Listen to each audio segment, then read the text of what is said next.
আগেরটা কি দেখছিলা তোমরা? হ্যালো।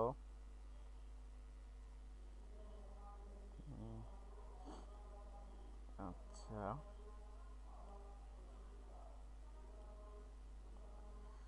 তাহলে আমরা ফ্লুইড ফ্লো সম্পর্কে পড়ছিলাম। আমি বলছিলাম যে তোমাদেরকে ফ্লুইড ফ্লো এর আরও কিছু কিছু জিনিস আছে যেগুলো জানা দরকার। ঠিক আছে? হুম, কথা শোনা যাচ্ছে? কথা শোনা যাচ্ছে কি? আচ্ছা, মাঝে মধ্যে রেসপন্স করিও, নাহলে বুঝতে পারবো না যে কথা শোনা যাচ্ছে কি না। আচ্ছা, আমরা তো ফ্লুইড, এখন আমরা পড়তেছি কনভেনশন। কনভেনশন মানে হচ্ছে ফ্লুইডের উপর, তাই না? কনভেনশন ফ্লো মানে হচ্ছে ফ্লুইডের উপর। এখন ফ্লুইডের ফ্লো এখানে নাই। আমি বলছিলাম যে ফ্লুইডের কয়েকটা ফ্লো আছে। কি কি? সেগুলো হচ্ছে ইউনিফর্ম, নন ইউনিফর্ম। ঠিক আছে? Uniform flow, non uniform flow, stream flow, turbulent flow, steady flow, unsteady flow. ঠিক আছে? Compressible flow, incompressible flow, rotational flow, irrotational flow, one dimensional flow, two dimensional flow, three dimensional flow. এগুলো অনেক কয়েকটা flow আছে। তো আমি সহজ ভাষায় বলি, ঠিক আছে? তোমরা বুঝো কিনা দেখো। ইউনিফর্ম ফ্লো, ইউনিফর্ম ফ্লোটা কি হচ্ছে? ইউনিফর্ম ফ্লোটা হচ্ছে লিকুইডের যে ভেলোসিটি আছে, ঠিক আছে, পাইপের মধ্যে দিয়ে যে যাচ্ছে বা একটা সেকশনের মধ্যে দিয়ে যায়, ঠিক আছে, সেই সব জায়গায় লিকুইডের ভেলোসিটিটা সমান। ওকে, এটা হচ্ছে ইউনিফর্ম, মানে সব জায়গায় সমান থাকবে। ইউনিফর্ম পড়ি কেন স্কুলে আমরা? ইউনিফর্ম পড়ি কেন? ইউনিফর্ম পড়ি যেন সবাই এক দেখা যায়, ঠিক আছে, এই জন্য ইউনিফর্ম। আর ওই জায়গা থেকে ইউনিফর্ম ফ্লো। ঠিক আছে? আর নন ইউনিফর্ম ফ্লো কি? যে বিভিন্ন জায়গায় বিভিন্ন রকম ফ্লো, কোথাও বেশি কোথাও কম। বুঝতে পারছো? এটা হচ্ছে নন ইউনিফর্ম ফ্লো। আচ্ছা, স্ট্রিমলাইন ফ্লো তাহলে কি? যখন একটা পার্টিকেল ফ্লো করে, দেখবা এখানে দেখো, যখন একটা পার্টিকেল ফ্লো করে তখন একটা নির্দিষ্ট লাইন দিয়ে সে যায়। ফ্লুইডের পার্টিকেলগুলো একটা নির্দিষ্ট লাইন দিয়ে, নির্দিষ্ট পাথ দিয়ে সেটা প্রবাহিত হয়। এই লাইনটাকেই বলা হয় স্ট্রিম লাইন ফ্লো। ঠিক আছে? তাকে বলা হয় স্ট্রিম লাইন ফ্লো। আর একটা আছে টার্বুলেন্ট ফ্লো। একটা আছে টার্বুলেন্ট ফ্লো। তো টার্বুলেন্ট ফ্লো কি? টার একটা হচ্ছে ডেফিনিট পাথ ফ্লো, তাহলে এর যেটা পাথ থাকবে না, যদি নির্দিষ্ট মানে এই ডেফিনিট পাথ না থাকে, সেটাই হচ্ছে টার্বুলেন্ট ফ্লো। যদি ডেফিনিট পাথ থাকে সেটা হচ্ছে স্ট্রিমলাইন ফ্লো, যদি ডেফিনিট পাথ না থাকে সেটা হচ্ছে টার্বুলেন্ট ফ্লো। এখন আছে steady flow, unsteady flow. Steady ফ্লোটা কি?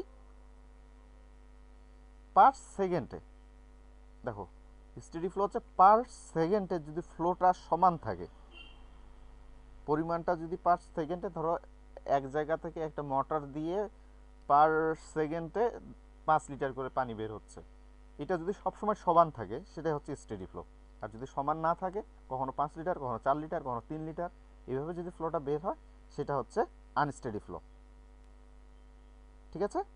মোটামুটি এই কয়েকটা জিনিস জানলেই তোমাদের হবে। যেহেতু তোমাদের ফ্লুইড মেকানিক্স নাই, কিন্তু ফ্লুইড পড়তেছি, এই জিনিসটা তোমাদের জানা দরকার। বুঝতে পারছো? আচ্ছা, তাহলে আমরা পরবর্তীতে আগাই।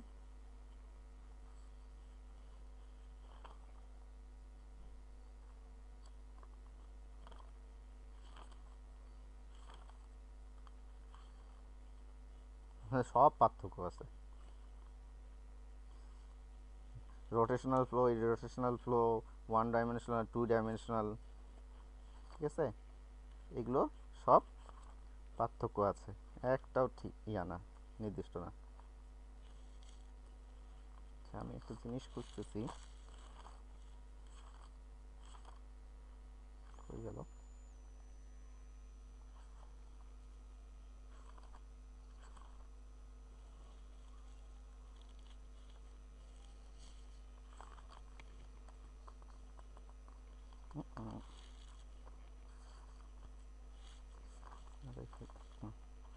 ওকে, আচ্ছা তাহলে আমরা এখন পড়ব হচ্ছে ন্যাসেন্ট নাম্বার। ঠিক আছে, নাসেল নাম্বার। আচ্ছা, নাসেল নাম্বারটা কি? নাসেল নাম্বারটা হচ্ছে এমন একটা, আমরা যখন ফ্লুইডটা ফ্লো করি পানির মধ্য দিয়ে, একটা ফ্লুইড যখন ফ্লো হয় তার মধ্যে অবশ্যই অবস্ট্যাকল থাকে, যার কারণে ফ্লুইডের ফ্লোটা বাধাগ্রস্ত হয়, হবে না? আচ্ছা, এমন যদি হয় যে ফ্লুইডের ফ্লো যদি বাধাগ্রস্ত না হয়, ঠিক আছে, যদি বাধাগ্রস্ত হয় সেটা তো আলাদা, যদি বাধাগ্রস্ত না হয় না, তার মানে যদি নাসেল নাম্বার 1 হয় for a fluid layer represent heat transfer across the layer by pure conduction, তাহলে সেটা কন্ডাকশন হয়ে যাবে। আমরা কিন্তু ফ্লুইড পড়তেছি, এটা কনভেকশন। ঠিক আছে, ফ্লুইডের ইয়াটা দিচ্ছি আমরা কনভেকশন, ফ্লুইডটাকে আমরা কল্পনা করতেছি এখন কনভেকশন আছে, কিন্তু যদি সেটা কন্ডাকশন হয়ে যায়, কন্ডাকশন হলে মানে কি, ফ্লুইডটা এক জায়গা থেকে আরেক জায়গায় কী হবে বলো? কন্ডাকশন, কনভেকশন, রেডিয়েশন, তাই না? তাহলে যদি কনভেনশন বলি তার মানে ফ্লুইডটা কি হচ্ছে, এক জায়গা থেকে আরেক জায়গায় মুভ করতেছে, কনভে করতেছে। আর যদি কন্ডাক্ট বলি তাহলে ফ্লুইডটা স্থির আছে। কিন্তু এই নেসেন নাম্বার বলতেছে, যদি এই নেসেন নাম্বারটা যদি 1 হয় তাহলে সেটা ফ্লুইডটা বুঝাবে যেটা কন্ডাকশন অবস্থায় আছে, তার মানে এটা ফ্লো করতেছে না। তাহলে নেসেন নাম্বারটা কি? Dimensionless convection heat transfer coefficient. কি? Dimensionless convection heat transfer coefficient. তাহলে নেসেন নাম্বার ইকুয়াল টু কি? Nusselt number equal to H by LC divided by K. ঠিক আছে, এলসি তো লেন্থ, ওর লেন্থ বরাবর কনভেকশন যত দূর আছে সেটা। এইচটা কি? Convection of heat transfer coefficient, এটা আমরা আগে পড়ে এসেছি। ঠিক আছে, এইচটা হচ্ছে convection of heat transfer coefficient. কেটা হচ্ছে থার্মাল কন্ডাক্টিভিটি। এখন বলতেছে যে নেসেন number represents the enhancement of the heat transfer through a fluid layer as a result of convection relative to the conduction across the same fluid layer. The larger the Nusselt number, the more the effective the convection. তার মানে the larger the Nusselt number, the more effective the convection. মানে Nusselt number যত বড় হবে, Nusselt number যত বড় হবে সেটা ততই কনভেকশনের দিকে যাবে। মানে আমরা স্থির আছে, নাসের নাম্বারটা বাড়ায় দিচ্ছি, যদি নাসের নাম্বার বাড়ায় দেয় তাহলে বুঝতে হবে যে আসলে সেটা পানিটা স্থির নাই, সেই পানিটা কি হচ্ছে, এক জায়গা থেকে আরেক জায়গায়, পানি তো না, ফ্লুইডটা এক জায়গা থেকে আরেক জায়গায় মুভ করতেছে। ঠিক আছে, এখন আসলো প্রান্ডিটার নাম্বার। প্রান্ডিটার নাম্বারটা কি? প্রান্ডিটার নাম্বার হচ্ছে molecular diffusivity of momentum divided by molecular diffusivity of heat. মানে কি?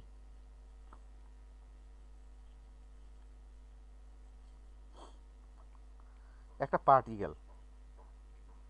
পার্টিকেল ধরো তুমি পার্টিকেল নিলা, একটা মাটির দলা, এটাকে তুমি যে ফিক মারো, ধরো থ্রো করলা, তাহলে কি হবে? এটা একটা মোমেন্ট গেইন করবে না? মোমেন্ট গেইন করে তো এক জায়গা থেকে আরেক জায়গা যাবে, তাই না? এটা এটা একটা মোমেন্ট গেইন করলো।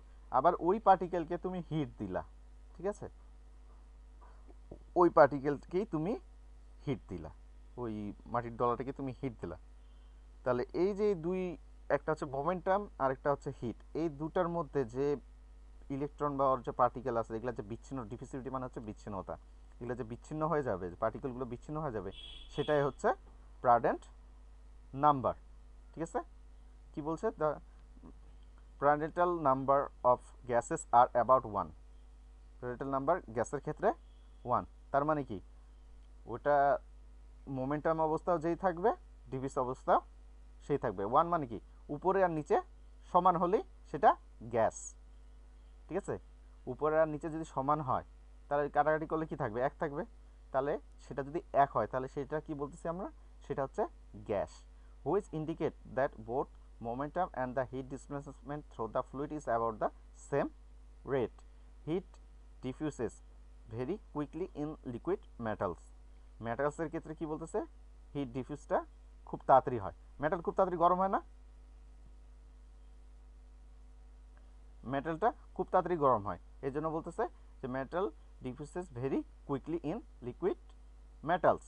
ঠিক আছে, আচ্ছা আর কি বলতেছে, and very slowly in oils relative to momentum. Oil কিন্তু গরম হতে সময় লাগে, ঠিক আছে, যে কোনো ওয়েল প্রথমে একটু সময় লাগবে, তারপর সেটা গরম হবে, সেজন্য বলতেছে ওয়েলটা হচ্ছে স্লো। এখানে কয়েকটা নাম্বার দেওয়া আছে, দেখো প্রেডেন্ট নাম্বার কী কী দেখা আছে, প্রেডেন্টাল নাম্বার লিকুইডের জন্য এত, গ্যাসের জন্য এত, দেখো গ্যাসের জন্য সবচেয়ে বেশি। তারপরে আছে ওয়াটার, দেখো ওয়াটারের জন্য আরও বেশি, ওয়াটারের জন্য আরও বেশি, লাইটের জন্য বেশি, মানে ওয়েলের জন্য আরও, গ্লিসারিনের জন্য আরও। ঠিক আছে, এই দুটার ডিফারেন্সই, এই দুটার রেশিও হচ্ছে আমার কি নাম্বার, প্রেডেন্টাল নাম্বার। আচ্ছা এখন আসতেছে ভেলোসিটি বাউন্ডারি লিমিট, মেটাল থেকে মেটালস। আচ্ছা এগুলো আসে না এখানে, সর্বোচ্চ প্রুডেন্ট নাম্বার কি এটা আসতে পারে, আর কিছু আসবে না। Velocity boundary layer, velocity boundary লেয়ারটা কি, ভেলোসিটি বাউন্ডারি লেয়ারটা কি দেখো ইংলিশে কি বলে, the reason of the flow above the plate boundary by del in which the effects of the viscous shearing force cause the fluid viscosity are felt. মানে কি, সব মাথার উপর দিয়ে গেল, তাই না? এগুলো হচ্ছে সব ফ্লুইড মেকানিক্সের, ফ্লুইড মেকানিক্সের এসব জিনিস তোমাদেরকে এখানে মেকানিক্সে জাস্ট খালি মানে বেসিক মেকানিক্যাল, তো এই জন্য যত আছে মেকানিক্যালের যত জিনিস আছে, যত বই আছে সব একবারে ঢুকাই দিছে। থার্মোডাইনামিক্স, রেফ্রিজারেটর, তারপর হিট ট্রান্সফার, ফ্লুইড মেকানিক্স, এগুলো যা আছে এগুলো কিন্তু সব এক একটা করে বই, মেকানিক্যালের এক একটা করে বই, যেটা 4 লেভেল ধরে পড়ানো হয়, আর সেখানে সবগুলো জোগা খিচুড়ি বানায় একবারে ঢুকাই দিয়ে তোমাদেরকে পড়াচ্ছে। আচ্ছা যাই হোক, দেখি কতদূর বোঝানো যায়। ভেলোসিটি বাউন্ডারি লেয়ারটা কি, ধরো একটা ড্রেন, ড্রেনের মধ্যে দিয়ে ফ্লুইড পাস হচ্ছে, ওয়াটার দিচ্ছ, ঠিক আছে, ঠিক ওখানে তুমি একটা অবস্ট্যাকল দিলা, তার মানে একটা ধরো পাথর দিলা, তাহলে কি হবে বলো দেখি, ছোট, যে পরিমাণ পানি দিচ্ছ তার চেয়ে পাথরটা ছোট,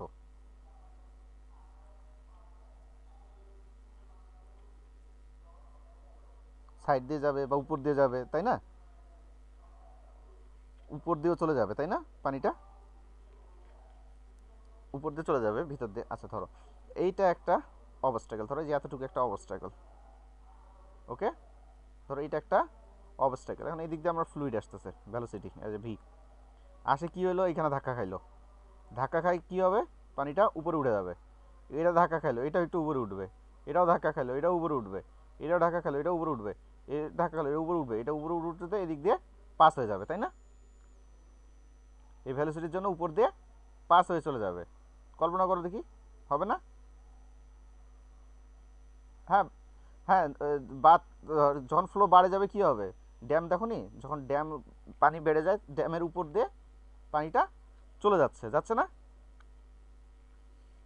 আচ্ছা তাহলে একটা জিনিস দেখো, যখন পানিটা নিচে যায়, যখন এখানে ধাক্কা খাচ্ছে, এর ভেলোসিটি একবারে জিরো হয়ে যাবে না? এ তো আর বেশি দূর যাইতে পারতেছে না, খুব জিরোর কাছাকাছি আর কি, একবার সারফেসে একবারে খুব, যেটা সারফেসে যায় ওইটা তো ওখানে আটকে থাকতেছে। আমি তো বলছি যে এটা ডেফিনিট পাথ একটা, তাই না? তাহলে এখানে যায় আটকে গেল, এটা আর মুভ করতে পারতেছে না, তো ধীরে ধীরে ধীরে ধীরে আর পরিমাণটা বাড়তেছে, তাই না?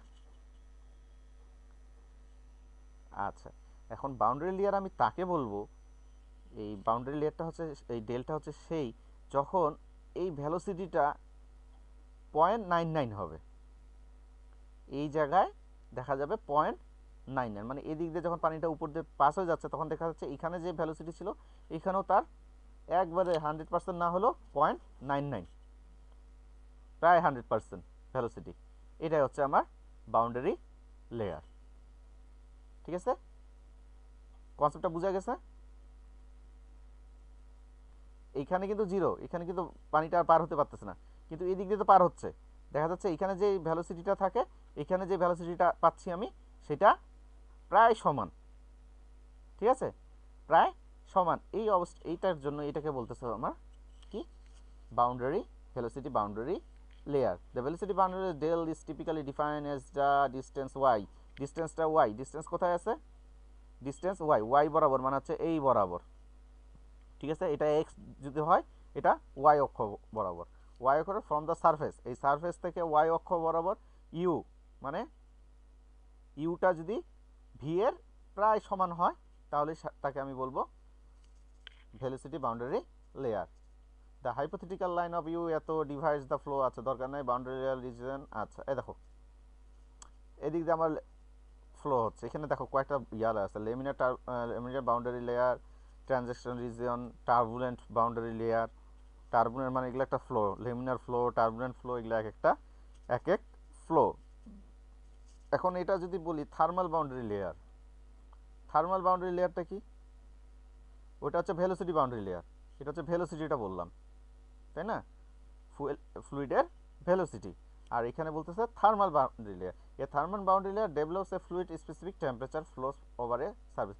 স্পেসিফিক টেম্পারেচার নিয়ে যদি কোনো ফ্লুইড ফ্লো করে সেটা সার্ফেসের সাথে যায়, যখন যাবে সে তখন যে লেয়ারটা হবে, ডেভেলপ হবে, সেটাই হচ্ছে আমার থার্মাল বাউন্ডারি লেয়ার। একই জিনিস, এখানে পানির তাপমাত্রা কম থাকবে, ধীরে ধীরে পানির তাপমাত্রাটা বাড়বে, ঠিক আছে। পানির তাপমাত্রা উপরে কিন্তু বেশি থাকে, নিচে কম থাকে, তার মানে কি এখানে তাপমাত্রাটা থার্মাল বাউন্ডারি লেয়ার কি বলছে, the thickness of the thermal boundary layer increase in the flow direction, তাহলে যেদিক দিয়ে ফ্লো যাচ্ছে সেই দিকে ইনক্রিজ করবে। Since the effects of the heat transfer are felt at greater distance from the surface on the stream. আচ্ছা এটা দরকার নেই, এখন আসতেছি রেনল্ডস নাম্বার। এখানে জাস্ট খালি থার্মাল বাউন্ডারি লেয়ারটা কি সংজ্ঞাটা পড়লেই হবে। রেনল্ডস নাম্বার এইটা একটা ঝামেলার জিনিস। রেনল্ডস নাম্বার সোজাভাবে পড়বা, রেনল্ডস নাম্বার কি? It is the ratio between inertia force to viscous force. কি? It is the ratio between inertia force divided by viscous force. এতটুকু যদি দিতে পারো তাহলেই হবে, আর কিছু লাগবে না, এতগুলো দেওয়ার দরকার নেই। বুঝতে পারলাম?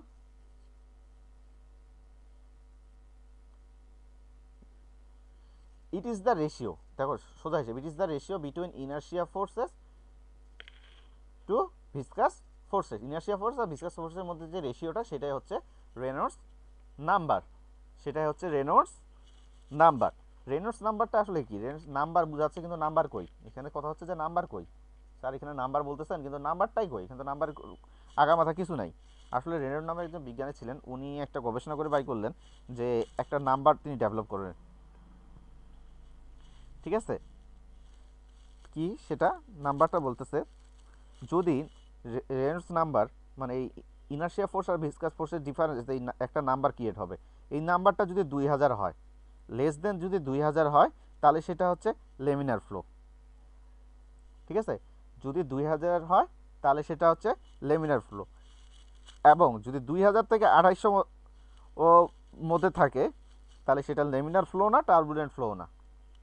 2000 থেকে 2800 মধ্যে যদি থাকে সেটা লেমিনার ফ্লো না, টার্বুলেন্ট ফ্লো না। আর যদি রেনল্ডস নাম্বার যদি 2800 উপরে যায়, 2800 উপরে যায় সেটা হচ্ছে টার্বুলেন্ট ফ্লো, ঠিক আছে। এখানে দেওয়া নাই, সোজাভাবে বলি, যদি রেনল্ডস নাম্বার 2000 হয়, মানে এই দুটার রেশিও যদি 2000 পাও, এখানে 2000 পাওয়া যায়, ঠিক আছে, সেই 2000 থেকে আর নিচে যতই পাবো সেটা হচ্ছে আমার লেমিনার ফ্লো। আর যদি 2800 থেকে উপরে পাই সেটা হচ্ছে টার্বুলেন্ট ফ্লো, ঠিক আছে। আর যদি 2000 থেকে 2800 পাই সেটা হচ্ছে স্ট্যাটিক ফ্লো। জাস্ট রেনল্ডস নাম্বারের সংজ্ঞাটা মনে রাখবা, inertia force by viscous force. A large Reynolds number, the inertia force which are proportional to the fluid density is the larger fluid versus larger it is as a turbulent flow। দরকার নেই, laminar flow, turbulent flow তুমি এখানে লিখে নাও, এই জায়গাটা লিখে নাও, তোমরা note করে নাও বা মনে রাখিও, তাহলেই হবে। রেনল্ডস নাম্বার যদি ইফ, লিখে নাও, কলম আছে তোমাদের সাথে, খাতা কলম আছে না? আচ্ছা লিখে নাও, if Reynolds number for a particular flow, if Reynolds number for a particular flow is less than 2000, then the flow is laminar flow, ঠিক আছে।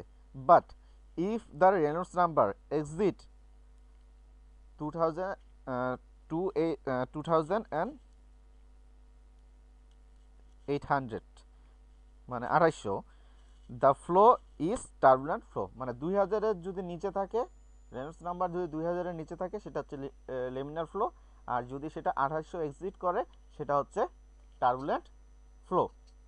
ওকে, আচ্ছা এখন আমার কথা হচ্ছে যে স্যার আমরা এগুলা পড়তেছি কেন, এগুলো আমাদের লাগবে কোথায়,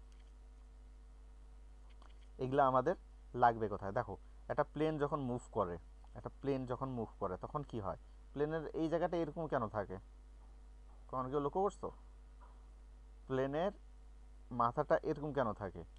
বাসের সামনের টুকু কেন ঢালু থাকে, কারের সামনের টুকু কেন ঢালু থাকে? ঠিক আছে, যেন বাতাসের যে ফোর্সটা আছে সেই ফোর্সটা আমাকে রেস্ট্রিক্ট না করতে পারে, মানে অবস্ট্রাক্ট না দিতে পারে, সেই জন্য এই জিনিসটা করা হয়। ঠিক আছে, fluid flow over a solid bodies frequently occurs in the particular such as the drag force acting on the automobiles, power lines, trees, and underwater pipelines. The lift developed by the airplanes with upward draft of the rain, snow, hail, and dust particles, high winds, and the cooling of the metal of the plastic sheets, steam and hot water pipes, and exhaust wires. ঠিক আছে, এগুলো বিভিন্ন উদাহরণ যে কোথায় আমি এগুলা, মানে এগুলা আমি কোথায় আমি ইউজ করি। ঠিক আছে, stream flow, free stream velocity, the velocity of the fluid relativity is to an immerse fluid, দরকার নাই এগুলা। আচ্ছা, ফাংশন অ্যান্ড প্রেশার ড্রাগ, তাহলে ড্রাগটা কি? এখানে বলছে function and pressure drag, the force of flowing fluids exerts on a body in the flow direction, exerts যে ফ্লোয়ের এই যে দিকে যাচ্ছে না, ফ্লোয়ের ডাইরেকশনে যেখানে এক্সার্ট করতেছে সেটাই হচ্ছে ড্রাগ। ড্রাগ মানে কি, একটা জিনিস থাকে সেটাকে উঠায় নিয়ে যায়, ধরো কীরকম, একটা জায়গায় তুমি ইয়া রাখছো, একটা কাগজের টুকরা রাখো, এরপর ওই জায়গায় ফু দাও, কাগজটা উড়ে যাবে না? এটাই হচ্ছে ড্রাগ, সেটাকে উড়ায় নিয়ে গেল ওইদিকে যেদিকে তুমি দিচ্ছে, মানে ফ্লোটা, তোমার ফ্লোটা যেদিকে যাচ্ছে সেদিকেই কিন্তু উড়ে গেল, তোমার বিপরীতে কিন্তু কাগজটা উড়ে আসেনি, ফ্লোরের সাথে সেটা উড়ে গেল। ঠিক আছে, এরকম লিকুইডের মধ্যে যদি ওরকম একটা অবস্টাকল রাখে, অবস্টাকলটা যদি খুব হালকা হয় তাহলে লিকুইডের ফ্লোয়ের সাথে অবস্টাকলটা চলে যাবে, সেটাই হচ্ছে ড্রাগ। ঠিক আছে, আরেকটা হচ্ছে লিফট। লিফটটা কি, গাড়ি মাঝে মাঝে উল্টে যায় কেন? দেখা যাচ্ছে যে R1 যে H1 মানে ফর্মুলা 1 যে রেসগুলো হয়, দেখবা ওই ইয়ার মধ্যে মানে সারফেস আর ইয়ার মধ্যে ডিফারেন্স খুবই কম থাকে, সারফেস আর রোডের মধ্যে যে গ্যাপটা, যেখানে গাড়ির মধ্যে গ্যাপ তো অনেক বেশি থাকে, কিন্তু সারফেস আর গ্যাপের মধ্যে ফর্মুলা 1 কারগুলোর মধ্যে দেখবা গ্যাপটা অনেক কম থাকে। কেন? এত স্পিডে যায়, যদি স্পিডটা খুব বেশি হয়ে যায়, মানে গ্যাপটা যদি খুব বেশি হয়ে যায়, তাহলে বাতাসটা কী করবে, গাড়িটাকে উল্টাই দিবে, লিফট করে দিবে, মানে উল্টাই দিবে। বুঝতে পারছো? এটা হচ্ছে লিফট। এখন আসতেছে parallel flow over flat plates. Parallel flow over flat plates, একটা হচ্ছে লেমিনার ফ্লো আর একটা হচ্ছে টার্বুলেন্ট ফ্লো। দেখো যখনই লেমিনার ফ্লো থেকে টার্বুলেন্ট ফ্লো হবে সেখানে কিন্তু ফ্লুইডটা লাভ দিচ্ছে। বুঝতে পারছো? দেখা যাচ্ছে স্ক্রিন? যখনই লেমিনার ফ্লো থেকে টার্বুলেন্ট ফ্লো হবে সেখানে একটা জাম্প হবে, এটাকে বলে ক্রিটিক্যাল জাম্প। ঠিক আছে, ক্রিটিক্যাল জাম্প, এটাকে আবার বলতেছে এরা critical Reynolds number. Critical Reynolds নাম্বারটা কি হচ্ছে 5 × 10⁵। ঠিক আছে, 5 × 10⁵। The actual value of the engineering critical Reynolds number of a flat plate may be somewhat from 10⁵ to 3 × 10⁶, depending on the surface roughness, the turbulence level, and the variation of the pressure along the surface. এই just এখান থেকে তাহলে তোমাদের কি পড়তে হচ্ছে একবার বলে দেই, কারণ এগুলো সব তোমাদের মাথার উপর দিয়ে যাবে, জাস্ট খালি মুখস্থ করবা কিছু, আর কিচ্ছু করার দরকার নেই। ঠিক আছে, নাম্বারগুলো পড়বা, নেসেন নাম্বার কি, প্রেনেটাল নাম্বার কি, রেনল্ডস নাম্বার কি, ভেলোসিটি বাউন্ডারি লেয়ার কি, জাস্ট সংখ্যাগুলো। ঠিক আছে, থার্মাল বাউন্ডারি লেয়ার কি, রেনল্ডস নাম্বারটা কি, রেনল্ডস নাম্বারের সাথে টার্বুলেন্ট ফ্লো কি, লেমিনার ফ্লো কি। এখানে যেটা আছে এইভাবে লেখার দরকার নেই, আমি যেটা বললাম ওই সংখ্যাটা দিলেই হয়ে যাবে। যদি রেনল্ডস নাম্বার যদি 2000 লেস দ্যান 2000 হয় তাহলে সেটা হচ্ছে তোমার লেমিনার ফ্লো। আর যদি যদি বেশি হয় তাহলে সেটা হচ্ছে আমার কি ফ্লো, টার্বুলেন্ট ফ্লো। বুঝা গেছে? ঠিক আছে, এগুলো হচ্ছে উদাহরণ যে কিভাবে কাজ করে, কোথায় কোথায় আমরা ব্যবহার করতে পারি। আর এখানে আছে ড্রাগ আর লিফট ফোর্স। ড্রাগ ফোর্স কি আর লিফট ফোর্স কি? ড্রাগ ফোর্স হচ্ছে তোমাকে উঠায় নিয়ে এক জায়গা থেকে আর ইয়া দিবে, আর লিফট হচ্ছে তোমাকে তুলে ফেলবে। বুঝা গেছে? এ পর্যন্ত থাকবে আজকে। নেক্সট হচ্ছে হিট ট্রান্সফার কোএফিসিয়েন্ট, আর field instruction, optimum thickness, internal flow. আর 2 দিন লাগবে, আর 2 দিন হলে এটা শেষ করে দেওয়া যাবে।